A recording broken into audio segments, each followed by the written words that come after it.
গ্রামের সৌন্দর্য যে আসলে কতটা সুন্দর হয় তা কখনোই বলে বোঝানো সম্ভব নয়। গ্রাম মানেই হচ্ছে মায়া, গ্রাম মানেই হচ্ছে সুন্দর একটা শান্তির জায়গা। হ্যালো এভরিওয়ান, আসসালামু আলাইকুম। কেমন আছেন সবাই? আই হোপ সবাই খুব ভালো আছেন। আলহামদুলিল্লাহ, আমরাও আল্লাহর রহমতে আছি খুবই ভালোই। নতুন দিনে নতুন একটি ভ্লগ ভিডিও নিয়ে হাজির হয়ে গিয়েছি আপনাদের মাঝে। আমি টাঙ্গাইল থেকে কেন বলছি তার কারণ হচ্ছে আমি গ্রামের বাড়িতে এসেছি ঘুরতে। আর আমাদের গ্রামের বাড়ি হচ্ছে টাঙ্গাইলে। গ্রামের বাড়ি আসবো আর নদীর টাটকা ছোট মাছ খাবো না, তা তো হতেই পারে না। নদীটা তো মজার মজার মাছ। আর আমাদের বাড়ির সামনেই যেহেতু নদী, আমরা আরও মনে হয় বেশি মাছ খেতে পারি। আর এখন অনেক মাছই পাওয়া যাচ্ছে। বাড়িতে এসে দেখি যে অনেক মাছ, একদম পাঁচমিশালি মাছ পাওয়া যাচ্ছে বাজারে। অনেক সময় দেখা যায় যে নদী থাকার পরও মাছ ওইভাবে পাওয়া যায় না, কিন্তু এখন এসে দেখতেছি যে অনেক মাছই উঠে নাকি বাজারে। অনেক মজার মজার মাছ খাওয়া যাবে। আর মিঠা পানির মাছগুলো একটু বেশিই মজার হয়, ছোট মাছ। সবাই কিন্তু ছোট মাছের জন্য পাগল। অনেকে আছে যে এগুলা মাছ কিন্তু চিনেই না। অনেক আপুদের দেখি এগুলা মাছ হয়তো বা চিনে না, বলে যে আপু এগুলা কিসের মাছ, কোথায় পাওয়া যায় এগুলা। এগুলা হচ্ছে নদীর মাছ, মজার মাছ। এই মাছের যারা স্বাদ পেয়েছেন তারাই বলতে পারবেন যে আসলে এটা কত মজার মাছ। আর এই তো এদিকে হচ্ছে ঢেঁকিতে চাল গুঁড়া করা হচ্ছে, এটা দিয়ে তেলের পিঠা ভাজা হবে, আমার পছন্দের পিঠা। আর আদি তার বাবা আসলেই আম্মা মাঝে মাঝে বানিয়ে দেয়, এটা আমার জন্য, তার জন্য বানাই ঠিকই, কিন্তু সে একদমই খায় না। একটা খেলে খায়, না হলে না। এটা আমার খুবই পছন্দের একটা পিঠা, এটাই আজকে বানানো হবে ঢেঁকিতে চাল গুঁড়া করে। আর অনেক এলাকাতে এই ঢেঁকিটা হয়তো বা চিনে না, কিন্তু আমাদের এলাকাতে এই ঢেঁকিটা আমি ছোটো থেকেই দেখতেছি। নানু আগে এটাতেই চাল গুঁড়া করতো সব সময়, মেশিনে কখনো যেত না। আর এখন আম্মা লোক হয়তো বা ডাক দিয়ে, একা একা তো পারে না, লোক ডাক দিয়ে তারপর হচ্ছে তাদের সাহায্য নিয়ে এই কাজটা করে। এটা দিয়ে আজকে হচ্ছে পিঠা বানানো হবে। ওইদিকে পিঠার আয়োজন চলতেছে আর এদিকে আমি ঘুরতে চলে এসেছি নদীর ধারে। এই তো এটা হচ্ছে আমাদের বাড়ি, আর বাড়ি থেকে বের হলেই এই তো নদী, একদম রাস্তার সাথেই নদী। আমার আগের চ্যানেলে আমার গ্রামের বাড়ির অনেক ভিডিওই দেওয়া আছে। অনেক আপুরাই আমার গ্রামের বাড়ি অনেক পছন্দ করেছে, বিশেষ করে এই নদীটার কারণে আরও বেশি ভালো লাগে। একদম রাস্তার সাথেই নদী, খোলামেলা, অনেক বাতাস ঢুকে। যখন বাতাস থাকে তখন ঢুকে, তাছাড়া বাতাস পাবে কই। আর এই নদীটাতে পানি অল্পই থাকে, কখনো একদম বেশি পানি হয় না। এটা যখন যমুনা নদীতে পানি বাড়ে তখনই ঝিনাই নদীতে একটু পানি বাড়ে, তাছাড়া পানি আসে না বেশি। এই তো প্রচণ্ড রোদ, কিন্তু বাড়িতে এসে বুঝতেছি আসলে কতটা গরম। আমাদের চট্টগ্রামে তো অনেক ঠান্ডা ছিল, বৃষ্টি ছিল 15-20 দিন যাবৎ, এই কারণে অনেক ঠান্ডাই ছিল। কিন্তু বাড়িতে এসে দেখি যে প্রচণ্ড গরম, টেকাই যায় না।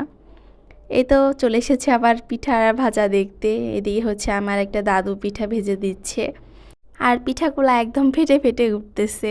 কথাই আছে কিন্তু যে তেলের পিঠা একদম ফেটে ফেটে উঠে, এটা কিন্তু অনেক ভালো হয় পিঠাগুলা, কিন্তু দেখতে জানি কেমন লাগে। আর খেজুর গুড় দিয়ে পিঠা বানানো হলে বেশি ভালো লাগে, কালারটাও সুন্দর হয় আর খেতেও বেশ মজা লাগে। আর এই তেলের পিঠা ভাজার এই পাত্রটা হচ্ছে আমার নানুর। আমার নানু কিন্তু এখন জীবিত নাই, কিন্তু তার স্মৃতি এখনও আছেই। আর এই পিঠাটা আমাদের এলাকার ঐতিহ্যবাহী পিঠাই বলা যায়। আমার নানু যখন জীবিত ছিল তখন গল্প করতো যে নানু যখন নতুন বউ ছিল তখন থেকে তারা দেখতেছে যে এইভাবে পিঠা বানানো হয়, যখন নতুন জামাই বাড়িতে আসে তখনই সকাল সকাল পিঠা ভাজা হয়, এই তেলের পিঠা। আর এটাকে আমরা তেলের পিঠাই বলি, অনেকে কিন্তু অনেক নামে ডেকে থাকে। আমাদের এলাকাতে এই পিঠাকে তেলের পিঠাই বলা হয়। আজকের সকালের নাস্তায় এই পিঠা খাবো, তারপরে হচ্ছে কাঁঠাল, আম, এগুলাই খাওয়া হবে। আর শেষে খাওয়া হবে হচ্ছে ভাজি ভর্তা দিয়ে গরম গরম ভাত। দুপুরে হবে ভারী রান্না। আর এখন আমরা বসে বসে গরম গরম পিঠা খাবো।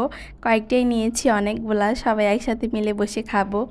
আমি, আমার বোন, তারপরে হচ্ছে আমার একটা ছোট খালাতো ভাই এসেছে, ও আদিতার বাবা, আর আমার মেয়ে আদিতা।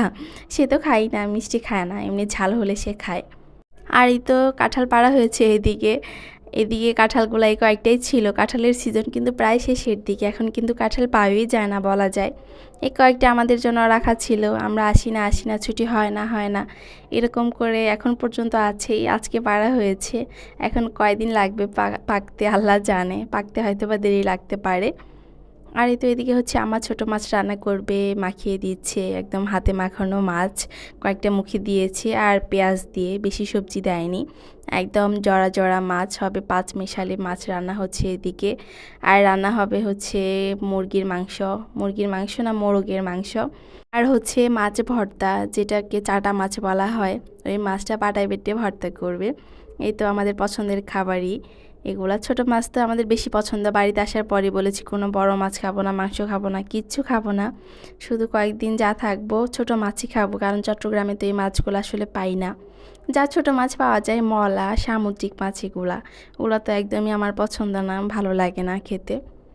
এদিকে রান্না হচ্ছে, আর যে গরম, রান্নাঘরে বসে চুলার পাড়ে বসে এভাবে রান্না করতে খুবই কষ্ট হয়, অনেক গরম, রোদ উঠে প্রচণ্ড, বাহিরে টেকাই যায় না এরকম। এই তো এই মাছগুলাই হচ্ছে পাটায় বেটে ভর্তা করা হবে।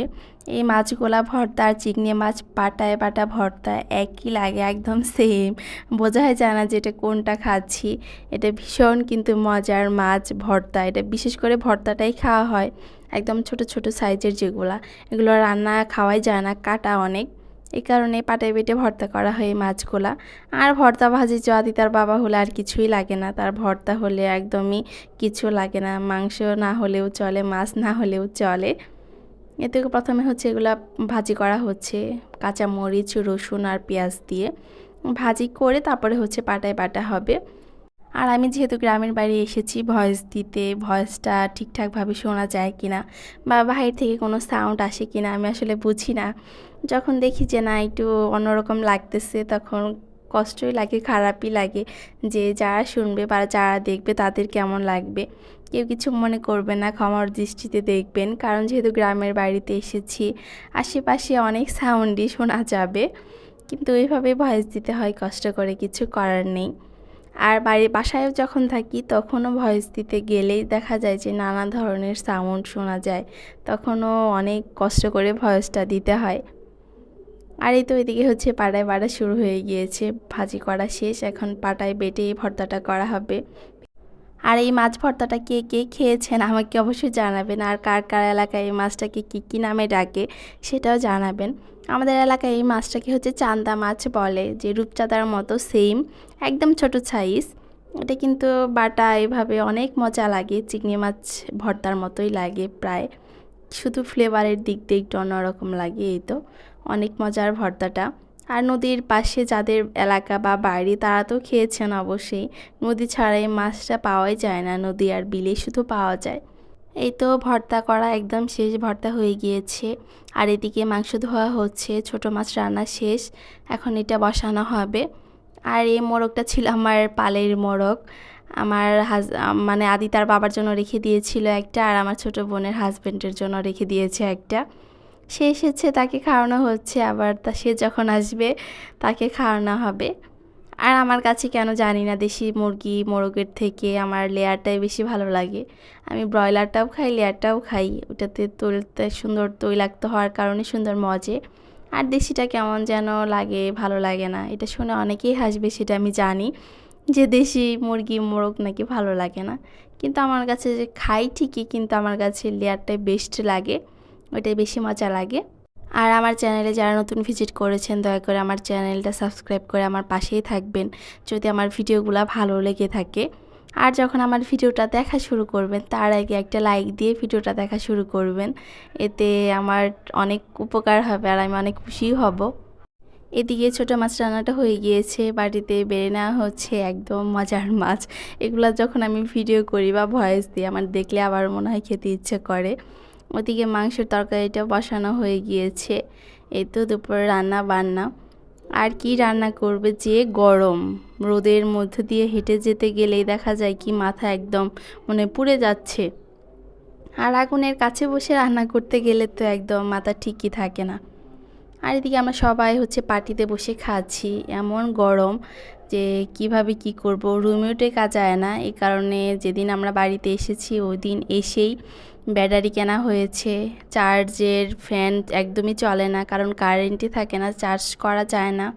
এই কারণে ব্যাটারি কেনা হয়েছে, যে একদম অটোর ব্যাটারিগুলা, ওগুলা কেনা হয়েছে বড় দেখে, যাতে 2টা ফ্যান চলে 2 রুমের জন্য, আর লাইট চলে।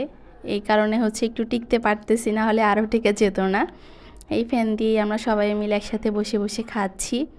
আর আদিতার বাবা এই তো তার পছন্দের মাছগুলা খেতে পেরে তো সে ভীষণ খুশি। আর ভিডিওটা এই পর্যন্ত রাখবো। সবাই ভালো থাকবেন, সুস্থ থাকবেন। আল্লাহ হাফেজ।